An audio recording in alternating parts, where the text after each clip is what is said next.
The trombone doesn't have a ton of pieces by famous composers. I think of the Hindemith Sonata, or I think of maybe the Romance by Carl Maria von Weber, but even that is disputed as to whether Weber himself wrote it. We have a Mozart piece, but it's by Leopold Mozart, and we have a Haydn piece, but it's by Johann Michael Haydn. And so I think the argument can be made that the piece that we have for solo trombone, written by the most famous composer, especially from the 1800s and 1900s, is the Cavatine by Camille Saint-Saëns.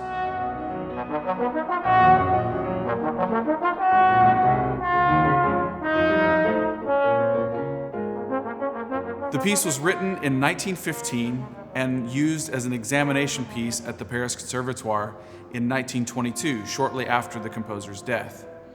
If you're not sure what I mean by an examination piece, I would guide you to my video on the Guillemot Morceau Symphonique, where I talk a little bit more about what those examination and contest pieces are all about. The most common advice that I give to young players about this piece is in that middle section, that beautiful Andantino that almost reminds you of the swan movement from Saint-Saëns' Carnival of the Animals. I find that many young players play that section with too rigid of a tempo and too strict of a time feel.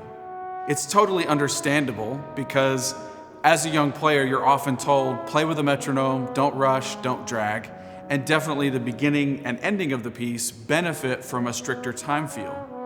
But this middle section benefits from flexibility, from letting the music breathe, and from being patient with the lines as they come. I encourage you to take your time with the Andantino, be patient, and experiment with some different time feels. Don't be afraid to be flexible with the tempo. I actually really love, in my own personal interpretation of the piece, as you'll hear in the performance video, I love to go a little slower than a normal Andantino at the beginning, and then let the time move forward as you build to the really big climax around rehearsal number 3. And then as I absorb energy, I let the time relax and come back a little bit.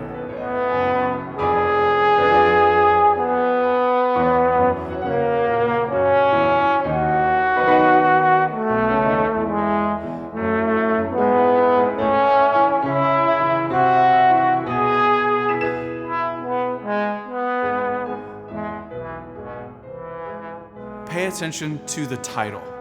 I often work with students who say, I'm stuck on this piece, I'm not sure what to do with it. And I say, well, what's the title of the piece? And it's something like Ballade or Aria and Scherzo. And I realize that those kinds of words don't mean as much to someone unless they've studied a little bit about music history.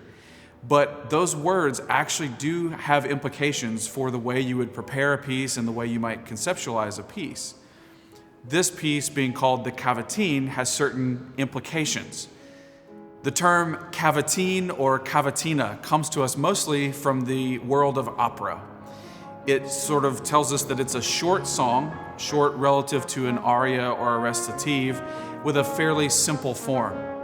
It's the kind of piece that you want your audience to be able to walk away from the concert humming the melody. So keep that in mind as you plan your phrases and as you prepare the piece.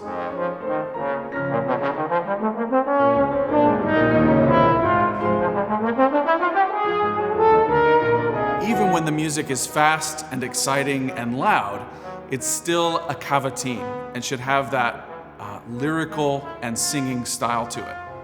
I suggest often that my students go to Google and use your Google powers to find cavatines maybe from other composers or from other areas of music. Really get in mind what composers meant when they wrote a cavatine, and that will give you maybe an idea of what Saint-Saëns had in mind when he wrote the piece. Make sure that as you're preparing the technical parts of the piece, the beginning and the ending, when you have all of those eighth note runs and things like that, that as you prepare those, that you're not playing them too connected or too smooth, because they should be exciting, but also not too separated and too staccato, so that they could be believable as a sung line. Lastly, in researching some of the composition dates for this piece, I found some really wonderful resources all over the internet where people have written extensively about more of the details of this piece. One that I would specifically point you to is by Chris Holding, and I will put a link to that resource in the video description. I hope this has been helpful, and I really hope you enjoy preparing the Saint-Saëns Cavatine.